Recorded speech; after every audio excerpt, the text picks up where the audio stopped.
Praise the Lord. இன்றைக்கு உங்களை பார்த்த ஆண்டவராகிய இயேசு கிறிஸ்து சொல்கிறார், என் கை அவனோடே அவளோடே உறுதியாயிருக்கும். ஆமாங்க, உங்களை பார்த்து தான் சொல்கிறார். சங்கீதம் 89:21, என் கை அவனோடே உறுதியாயிருக்கும், என் புயம் அவனை பலப்படுத்தும். உங்களை பலப்படுத்துகிற கிறிஸ்துவினால் எல்லாவற்றையும் செய்ய பலனுண்டு என்பதை நீங்கள் விசுவாசியுங்கள்.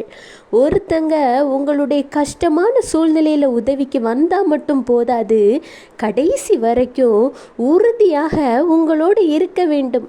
அப்படி உலக மக்கள் இருப்பார்களா? உங்களுக்கு உதவிக்கு துணைக்கு யாருமே இல்லாமல் தனியாக நிற்கிறீங்களா?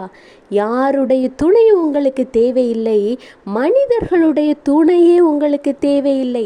ஏனென்றால் ஆண்டவராகிய இயேசு கிறிஸ்துவை நீங்கள் உங்கள் சொந்த இரட்சகராக ஏற்றுக்கொள்ளும் பொழுது இயேசு கிறிஸ்துவின் கை உங்கள் கையோடு உறுதியாய் கட்டி கொண்டிருக்கிறது. அவருடைய புயம் உங்களை பலப்படுத்த போகிறது. எதை கண்டும் பயப்படாதிருங்கள், உலகத்தை கண்டு பயப்படாதிருங்கள்.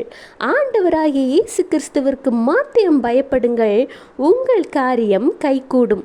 தளர்ந்து போன உங்கள் பலனை அவர் புதுப்பிப்பார். தளர்ந்து போன உங்கள் வாழ்க்கையை அவர் புதுப்பிப்பார். ஏனென்றால் அவர் நாமம் அதிசயம். Have a blessed day. Jesus bless you.